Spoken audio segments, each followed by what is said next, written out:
నిజంగా ఈ జంగల్ రాజును చూసి, ఈ జంగల్ రాజ్ పరిపాలనను చూసి నాగరిక ప్రపంచం అంతా కూడా తల వంచుకునేలా చంద్రబాబు నాయుడు గారు చేశారు. అక్కడ అంబటి రాంబాబు ఇంటి దగ్గరికి వెళ్ళినప్పుడు కూడా 5 కార్లను ధ్వంసం చేశారు, ఇంట్లో చొరబడ్డారు, అద్దాలను పగలగొట్టారు, ఇంట్లో ఆడవాళ్ళందరినీ కూడా దుర్భాషలాడారు. ఆఫీస్ పక్కనే ఉంది, పక్కనే ఉన్న ఆఫీస్లోకి వెళ్ళారు, ఆఫీసును తగలబెట్టారు. ఇవన్నీ కూడా పోలీసుల సమక్షంలోనే జరగడం చూసాం. అక్కడ జరిగిన ఘటన కూడా మనం గమనించినాం. సాయంత్రం 4:30-5 గంటలకు మొదలు పెడితే అర్ధరాత్రి 1 గంట దాటిన తర్వాత కూడా దహనకాండ జరుగుతూనే ఉన్నది.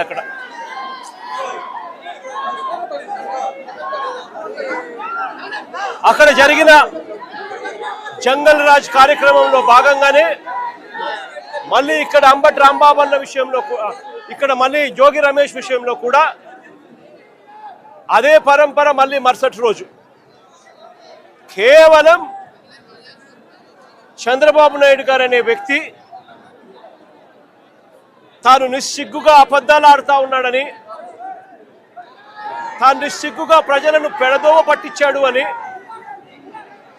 సాక్షాత్తు సిబిఐఏ, మేం కాదు, సాక్షాత్తు సిబిఐఏ చంద్రబాబు నాయుడు గారు చెప్తా ఉన్న అబద్ధాలను తేటతెల్లం చేస్తూ సిబిఐ ఛార్జ్ షీట్ దాఖలు చేసింది. చంద్రబాబు నాయుడు గారు ఇంతకు ముందు వరకు కూడా చెప్తా వస్తా ఉన్నట్టుగా జంతువుల కొవ్వు కానీ, గొడ్డు మాంసం కొవ్వు కానీ, పంది కొవ్వు కానీ, చేప నూనె కానీ కలిసింది నూనెలో. అటువంటి మాంసాహారం కలిగిన ఆ నూనెను లడ్డూ తయారీలోకి వాడి వెంకటేశ్వర స్వామి భక్తుల మనోభావాలను దెబ్బతీసే విధంగా చంద్రబాబు నాయుడు గారు అన్యాయమైన దుష్ప్రచారం చేశాడు. నిజంగా ఎంత అన్యాయమైన దుష్ప్రచారం చేశాడు అని అంటే, చంద్రబాబు నాయుడు గారు ముఖ్యమంత్రి కానంత వరకు కూడా వెంకటేశ్వర స్వామి ప్రసాదాన్ని ఎవరైనా ఇస్తే కళ్ళు మూసుకొని 2 కళ్ళకు ఇలా ఇలా అద్దుకొని ఇలా తినే పరిస్థితి నుంచి వెంకటేశ్వర స్వామిని అగౌరవపరిచిన వ్యక్తి ఎవరైనా ఉన్నారు అని అంటే అది చంద్రబాబు నాయుడు గారే. వెంకటేశ్వర స్వామి ప్రసాదాన్ని, ఆ ప్రతిష్టను దిగజార్చిన వ్యక్తి ఎవరైనా ఉన్నారు అని అంటే అది చంద్రబాబు నాయుడు గారే.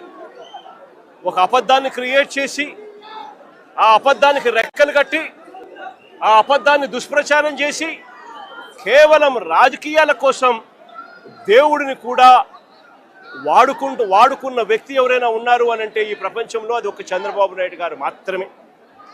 నిజంగా సిబిఐ ఇలాంటి చంద్రబాబు నాయుడు చేస్తా ఉన్న ఈ అవాస్తవాలన్నీ, చంద్రబాబు నాయుడు గారు చెప్తా ఉన్న ఈ అబద్ధాలన్నీ కూడా అబద్ధం అని చెప్పి తేల్చింది.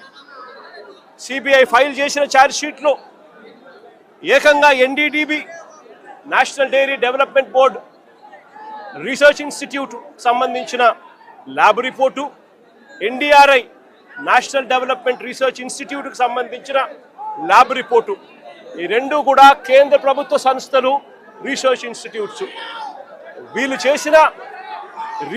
చేసిన శాంపుల్స్ అన్నీ కూడా, ల్యాబ్ అనాలిసిస్ అన్నీ కూడా చంద్రబాబు నాయుడు గారు ముఖ్యమంత్రిగా ఉండగా, చంద్రబాబు నాయుడు గారు టీటీడీ ఈఓ, చంద్రబాబు నాయుడు గారి మనిషి టీటీడీ ఈఓగా ఉండగా చంద్రబాబు నాయుడు గారి హయాంలో సేకరించిన ఈ నమూనాలు ఇవి సిబిఐ వాళ్ళ ఆధ్వర్యంలో ఎన్డీడీబీకి, ఎన్డీఆర్ఐకి పంపించి ల్యాబ్ రిపోర్ట్లు అక్కడి నుంచి వచ్చి ఆ ల్యాబ్ రిపోర్ట్లలో నిర్ధారణ అయింది ఎటువంటి జంతువుల కొవ్వు లేదని, ఎటువంటి గొడ్డు మాంసము కొవ్వు లేదని, ఎటువంటి పంది కొవ్వు లేదని, ఎటువంటి చేపల నూనె కూడా కలవలేదు అని చెప్పి సిబిఐ ఏకంగా ధృవీకరించి సర్టిఫై కూడా చేసింది.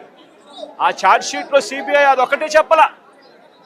సిబిఐ ఆ మాట చెబుతూ సిబిఐ ఇంకొకటి కూడా చెప్పింది. ఇంతవరకు చంద్రబాబు నాయుడు గారు దిగజారిపోయి టీటీడీ చైర్మన్లుగా ఉన్న వైవి సుబ్బారెడ్డి గారిని కానీ, భూమన కరుణాకర్ రెడ్డి గారిని కానీ, వైఎస్ఆర్సీపీకి సంబంధించిన హయాంలో వీళ్ళిద్దరూ టీటీడీ చైర్మన్లుగా ఉన్నప్పుడు వీళ్ళు ఎటువంటి అన్యాయాలు చేయలేదు అని, వీళ్ళు ఎటువంటి తప్పులు చేయలేదు అని కూడా సిబిఐ నిర్ధారించి వీళ్ళ పేర్లు కూడా కనీసం ఛార్జ్ షీట్లో కూడా పెట్టలేదు. వీళ్ళల్లో ఎవరిని కూడా అరెస్ట్ చేసే కార్యక్రమాలు కూడా జరగలేదు. అంటే సిబిఐ వీళ్ళందరికీ కూడా క్లీన్ చిట్ కూడా ఇచ్చింది ఈ ఛార్జ్ షీట్ నేపథ్యంలో. ఇది ఒకటే కాదు సిబిఐ చేసింది. ఆ సిబిఐ ఛార్జ్ షీట్లో వాళ్ళు వేసిన అదే ఛార్జ్ షీట్లో ఒక ముఖ్యమైన అంశం ఏమిటి అని అంటే, ఈ ఛార్జ్ షీట్కి సంబంధించి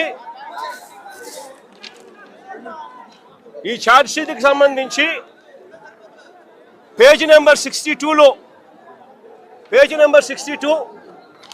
ఇది ఛార్జ్ షీట్కి సంబంధించి సిబిఐ ఛార్జ్ షీట్. ఇది సిబిఐ ఛార్జ్ షీట్లో పేజ్ నెంబర్ 62లో వాళ్ళు మెన్షన్ చేసిన మాట, ఇన్వెస్టిగేషన్ రివీల్డ్ దట్ ఆన్ 25/7/2024 అంటే చంద్రబాబు నాయుడు గారు ముఖ్యమంత్రిగా పరిపాలన చేస్తా ఉన్న రోజులు 25 జూలై 2024 అంటే చంద్రబాబు నాయుడు గారు ముఖ్యమంత్రిగా ఉండి పరిపాలన చేస్తా ఉన్నాడు రాష్ట్రంలో. Investigation revealed that on 25/7/2024 TTD rejected the 4 ghee tankers, i.e. 5th to 8th tankers supplied by MS AR Dairy Food Private Limited A1 based on the NDDB calf lab test report, and asked them to lift the said 4 tankers immediately from the TTD marketing godown, and the same was communicated to MSAR Dairy Food Private Limited through a mail. అదే page number 64, అదే charge sheet CBI వేసిన charge sheet page number 64 దాన్ని కొనసాగిస్తూ, instead of directing the rejected 4 tankers of MSAR Dairy Food Private Limited, they directed the 4 drivers to MS Shri Vaishnavi Dairy Specialities Private Limited to conceal 4 rejected tankers. Accordingly, the drivers secretly took possession of the 4 rejected ghee tankers and diverted them to a concealed location near Sri Raghavendra Crusher, approximately 2 kilometers away from the MS Shri Vaishnavi Dairy Specialities Private Limited on 27/7/2024 at 4 a.m.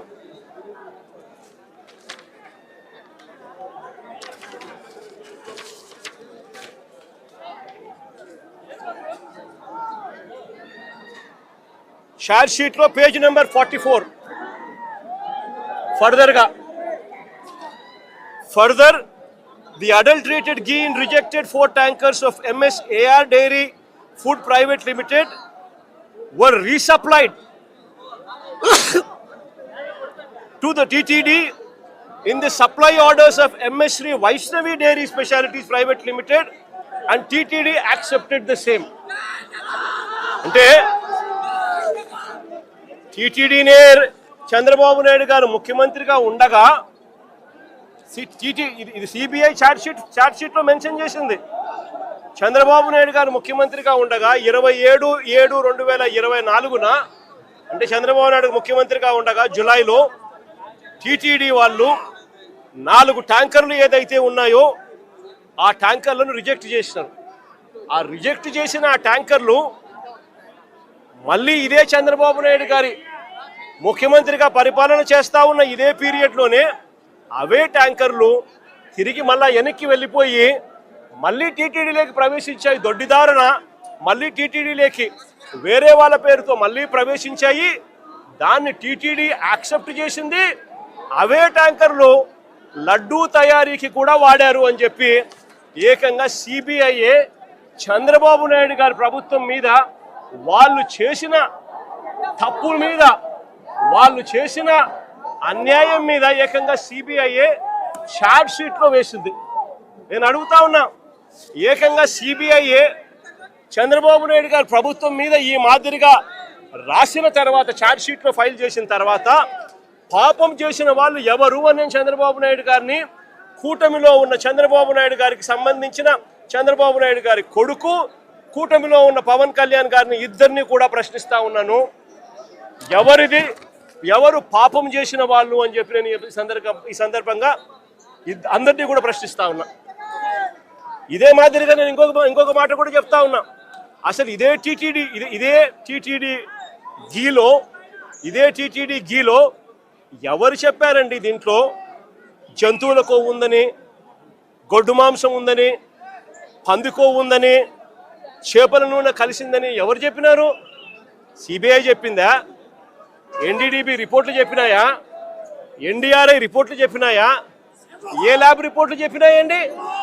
కేవలం చెప్పింది ఎవరు అని అంటే స్వార్థ రాజకీయాల కోసం చంద్రబాబు నాయుడు, స్వార్థ రాజకీయాల కోసం పవన్ కళ్యాణ్, స్వార్థ రాజకీయాల కోసం చంద్రబాబు నాయుడు కొడుకు లోకేష్, స్వార్థ రాజకీయాల కోసం వీళ్ళకు డంకా బజాయిస్తా ఉన్న వీళ్ళ ఎల్లో మీడియా, ఆ ఈనాడు, ఆ ఆంధ్రజ్యోతి, ఆ టీవీ5. నేను అడుగుతా ఉన్నా, వీళ్ళు తప్ప ఇంకా ఎవరైనా చెప్పారా అని అడుగుతా ఉన్నా. అంటే ఒక లేనిది, ఒక అబద్ధానికి రెక్కలు కట్టడం, ఆ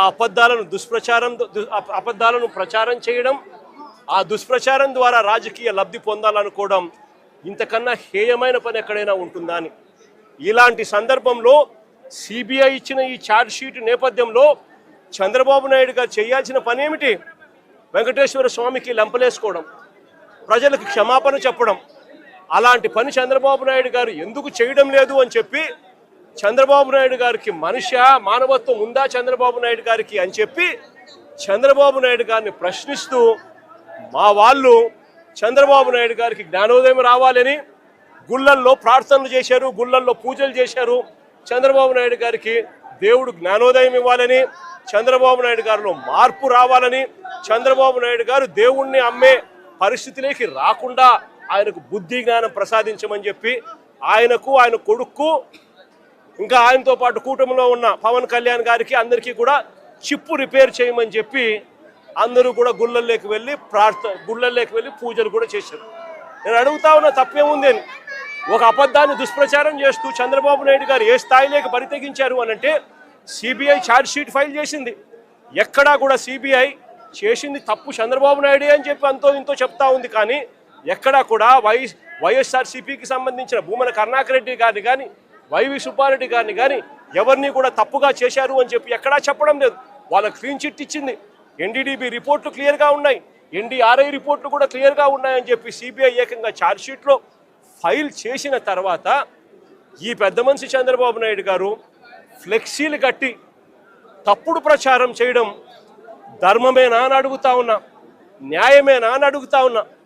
అటువంటి ఫ్లెక్సీలు, అటువంటి అన్యాయమైన మాటలు దాంట్లో రాసి తప్పుడు ప్రచారం చేస్తా ఉన్న నేపథ్యంలో చంద్రబాబు నాయుడు గారిని ఎవరైనా కూడా ఈ వాస్తవాలన్నీ కూడా చెబుతూ చంద్రబాబు నాయుడు గారిని ఎవరైనా గట్టిగా నిలదీస్తే చంద్రబాబు నాయుడు గారిలో అసహనం వచ్చి ఏ స్థాయిలోకి వెళ్ళిపోయాడు అని అంటే, మొన్న అంబటి రాంబాబు అన్న విషయంలో చూసాం జంగల్ రాజ్ పరిపాలన ఎలా జరిగింది అని. దానికన్నా ముందు విడుదల రజనీ గారిని ఏ రకంగా అటాక్ చేసినారో చూసినాం. దానికన్నా అదే రోజు బోళ్ళ బ్రహ్మనాయుడు అన్నను ఏ రకంగా అటాక్ చేసినారో చూసినాం. కొద్దిగా అటు ఇటుగా కాకాని గోవర్ధన్ అన్నను ఏ రకంగా అటాక్ చేసినారో చూసినాం. వీళ్ళందరినీ అటాక్ చేయడమే కాకుండా జోగి రమేష్ ఇంటికి ఏకంగా జోగి రమేష్ చేసిన తప్పల్లా ఏమీ లేదు. చంద్రబాబు నాయుడు గారిని, ఆయన కొడుకును, వీళ్ళందరినీ కూడా ప్రశ్నిస్తూ మీ చిప్పు రిపేర్ చేసుకోండి అయ్యా, ఇంత అన్యాయమైన పని మీరు చేస్తూ ఉన్నారు, ఇది ధర్మమేనా అని చెప్పి అడిగాడు. అంతకన్నా ఇంకా ఏమో చేసి అడిగింది కూడా లేదు. అలాంటిది చంద్రబాబు నాయుడు గారు అసహనం ఏ స్థాయిలోకి వచ్చింది అంటే, ఇప్పుడే జోగి రమేష్ ఇల్లు చూసినాం. ఏకంగా యాసిడ్ బాటిల్స్తో, పెట్రోల్ బాంబులతో, యాసిడ్ బాటిల్స్ కూడా, ఇన్ఫాక్ట్ బంగ ఉబ్బింది. గోడ చూస్తే యాసిడ్ మరకలతో గోడ అంతా ఇదైంది. యాసిడ్ మరకలతో, పెట్రోల్ బాంబులతో ఏకంగా ఇల్లంతా కూడా డోరు కూడా కాలిపోయి మొత్తం అంతా కూడా చిన్నభిన్నమైపోయిన పరిస్థితి. అక్కడే ఎలక్ట్రికల్ ఫ్యాన్ రెగ్యులేటర్ స్విచ్చెస్ అన్నీ కూడా ఉన్నాయి. ఆ లైట్లు అంటుకొని ఉంటే ఆ డోర్లు కాలి ఉంటే ఇంట్లో కూడా వుడెన్ ఫర్నిచరు మొత్తం కర్టన్స్ అన్నీ ఉన్నాయి. ఇంట్లో రమేష్ వాళ్ళ నాన్న 80 సంవత్సరాల వయసు. ఇంట్లో రమేష్ వాళ్ళ నాన్న ఒక్కడే ఉన్నాడు. లేయలేని పరిస్థితి, నడవలేని పరిస్థితిలో ఉన్న వ్యక్తి ఇంట్లో ఉన్నాడు. ఇది హత్యాయత్నం కాదా అని అడుగుతా ఉన్నా నేను. ఇది చేయడం ధర్మమేనా అని అడుగుతా ఉన్నా. కేవలం ఒక బీసీ నాయకుడని, బీసీ నాయకుడిగా ఎదుగుతా ఉన్నాడు అని, బీసీ నాయకుడిగా వాయిస్ ఉంది అని, ఆ బీసీ నాయకుని వాయిస్ను అనగదొక్కాలి అని చెప్పి దుర్మార్గపు ఆలోచనలు చేయడం ఎంత మటుకు ధర్మం అని అడుగుతా ఉన్నా. నేను అడుగుతా ఉన్నా, ఇది ఒకసారి గమనించమని అడుగుతా ఉన్నా. జోగి రమేష్ ఇంట్లో దాడికి రమేష్ ఇంటి మీద దాడి జరగక మునుపు, అంటే దాదాపుగా రమేష్ ఇంటి మీద దాడి ఎన్ని గంటలకు జరిగింది? 5ంటికి దాడి జరిగింది. 5ంటికి దాడి జరిగితే ఆ దాడికి సంబంధించి పోలీసులు, చంద్రబాబు నాయుడు గారు, తెలుగుదేశం పార్టీ వ్యక్తులు ఏ రకంగా కాన్స్పిరసీ రచించినారు అనే దానికి ఇదిగో చూడండి. ఇది 2 గంటల ప్రాంతంలో తీసిన ఫోటో. అంటే ఇదే సర్కిల్లోనే ఇక్కడ DCP Gundam Ramakrishna, Telugu Desam party leader Bommasani Subbarao, CI Ibrahimpatnam Chandrasekhar, వీళ్ళు ముగ్గురు కూడా ఇక్కడే సర్కిల్ దగ్గర రచిస్తూ ఉన్నారు. ఏ రకంగా హత్య చేయాలి, ఏ రకంగా ఇండ్లను కాల్చేయాలి, ఏ రకంగా వాళ్ళ ప్రాపర్టీలు ధ్వంసం చేయాలి, హత్యా ప్రయత్నం ఎలా చేయాలి, పోలీసులు ఎలా సహకరించాలి అని చెప్పి ఏకంగా పోలీసులే తెలుగుదేశం పార్టీ కార్యకర్తలతో, నాయకులతో ఈ మాదిరిగా కలిసి 1 గంటకు 2 గంటలకు ఆ ప్రాంతంలో జరిగిన ఘటన ఇది తీస్తూ ఉన్నారు. ఇది సుబ్బారావు తెలుసు, చంద్రబాబు నాయుడు.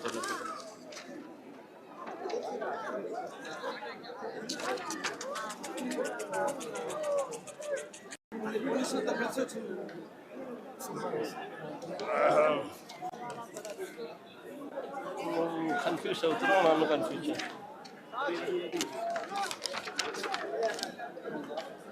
ఇదే సుబ్బారావు, చంద్రబాబు నాయుడు గారు కొడుకు లోకేష్. ఈ మాదిరిగా కాన్స్పిరసీ రచించి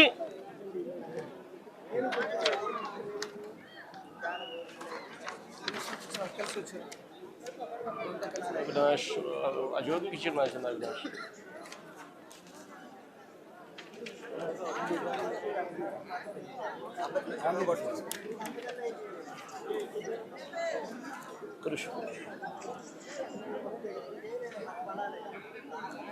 ఈ మాదిరిగా కాన్స్పిరసీ రచించి 5 గంటలకు ఆ ప్రాంతంలో ఏకంగా తెలుగుదేశం పార్టీ నాయకులను కూడా, వీడియో ఫుటింగ్ కూడా ఉంది, తెలుగుదేశం పార్టీ నాయకులు పోలీసులను కూడా వెంటబుచ్చుకొని ఏ రకంగా అందరూ కలిసికట్టుగా ఇక్కడికి వచ్చినారు అనేది వీడియో క్లిప్పింగ్ కూడా ఉంది మన దగ్గర.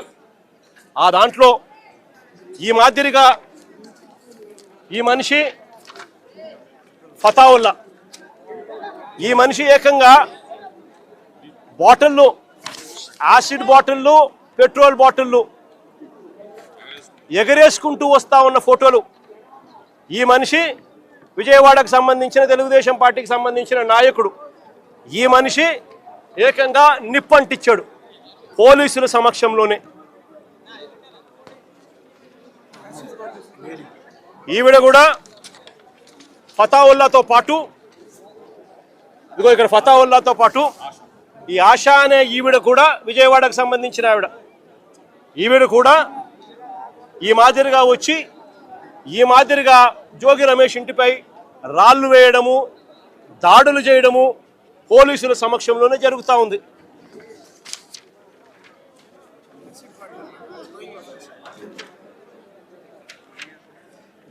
ఇదిగో ఫతావుల్లా విసిరేస్తా ఉన్న బాటలు.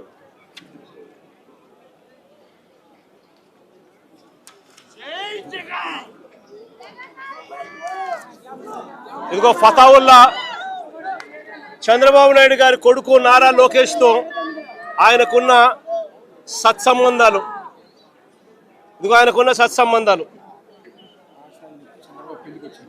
ఇదిగో ఆశ వాళ్ళ అమ్మాయి పెళ్లికి కూడా చంద్రబాబు నాయుడు వచ్చిన ఫోటోలు.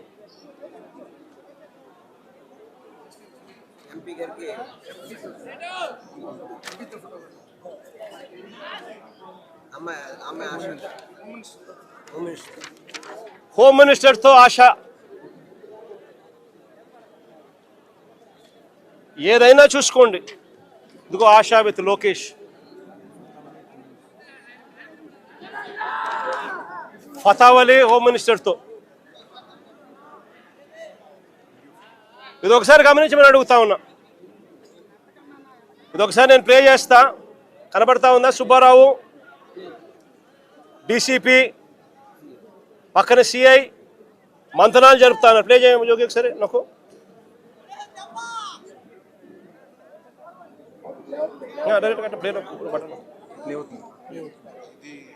పోలీసులతోనే, పోలీసుల సమక్షంలోనే, పోలీసులతో కలిసి వస్తా ఉన్న ఫోటోలు. పోలీసులతో వస్తా ఉన్న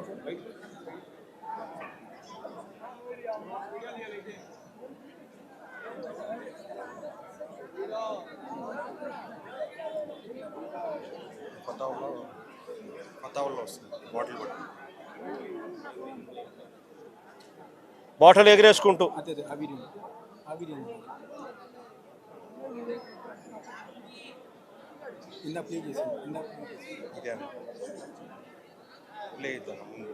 పోలీసులు వస్తుంది.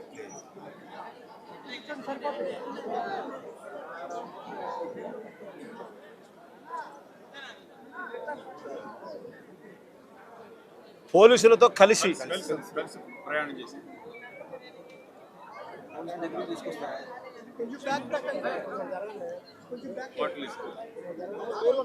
పోలీసులు ఏకంగా కలిసి, పోలీసులతో కలిసి వీళ్ళు రావడము, వీడియో క్లిప్పింగ్తో సహా బాటిల్ ఇసిరేసి కొట్టడం.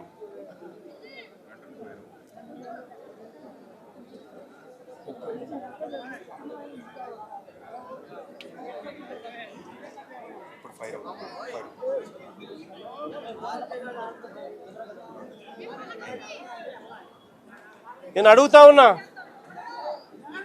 నాగరిక ప్రపంచంలో ఉన్నామా, జంగల్ రాజులో ఉన్నామా అన్నదానికి ఈ వీడియో ఒకటి నిజంగా ఒక నిదర్శనం కాదని అడుగుతా ఉన్నా. ఏకంగా పోలీసులే దగ్గర ఉండి ఈ కమిషనర్ రామకృష్ణకు ఫోన్ చేసింది. జోగి రమేష్ తిరుపతికి పోతా ఉన్నాడు. తంబళ్ళపల్లిలో వీళ్ళు అక్రమంగా ఈయన మీద పెట్టిన కేసుకు సంబంధించిన కోర్టుకు అటెండ్ కావడానికి. ఈ విషయం దారిలో తనకు ఫోన్లు చేసి ఈ మాదిరిగా గుమికూడుతూ ఉన్నారు మనుషులు అని చెప్పి 2 గంటల నుంచి 5 గంటల దాకా జరిగిన ఈ ప్రక్రియలో తనకు సమాచారం వస్తే 2 గంటల ప్రాంతంలో తను ఏసీపీకి కూడా ఫోన్ చేస్తే, కనీసము లోకల్ సిఐకి కూడా చేస్తే కనీసము మీకు రెస్పాన్స్ కూడా లేదు. కనీసం రెస్పాన్స్ కూడా లేదు. సిపి కనీసం ఫోన్ కూడా ఎత్తలా. నేను అడుగుతా ఉన్నా, ఈ మాదిరిగా ఇక్కడే కాదు, అక్కడ అంబటి రాంబాబు అన్న విషయంలో కూడా అంతే. పోలీసుల సమక్షంలోనే 5 గంటల నుంచి రాత్రి 1:30 దాకా జరిగిన దహనకాండ. పోలీసుల సమక్షంలోనే 5 బండ్లు 5 కార్లు పగలగొట్టారు. పోలీసుల సమక్షంలోనే ఇల్లు తగలబెట్టిచ్చేశారు, ఆఫీస్ అంతా తగలబెట్టారు. పోలీసుల సమక్షంలోనే ఇంట్లో అద్దాలన్నీ కూడా పగలగొట్టారు. పోలీసుల సమక్షంలోనే ఇంట్లో ఆడోళ్ళను కూడా దూషించారు.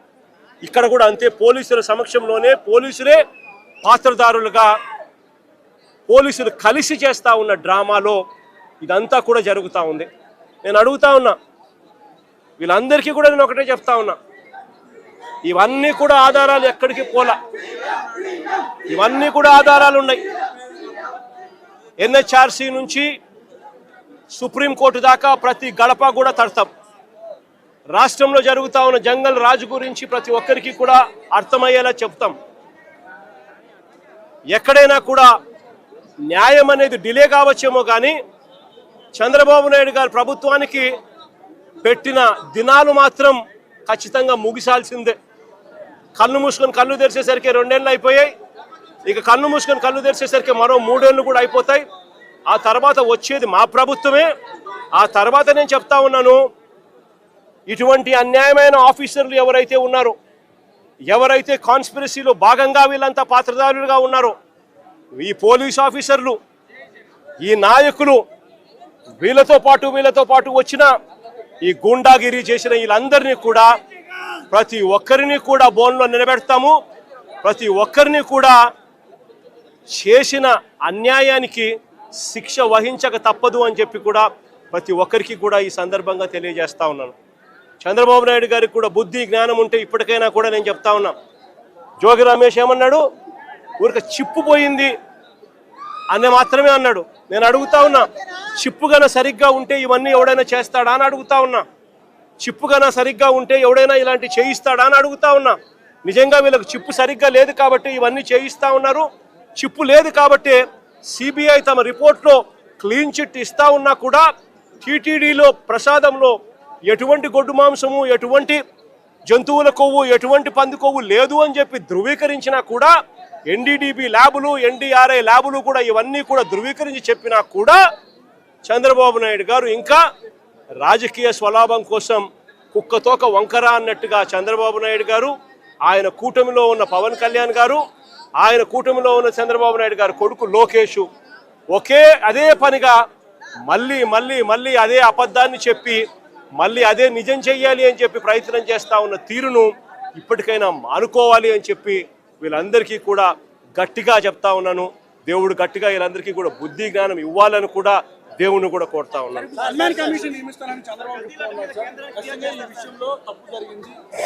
జరిగింది కాబట్టి 1 మ్యాన్ కమిషన్ ఏర్పాటు చేసి దోషులు శిక్షిస్తాం.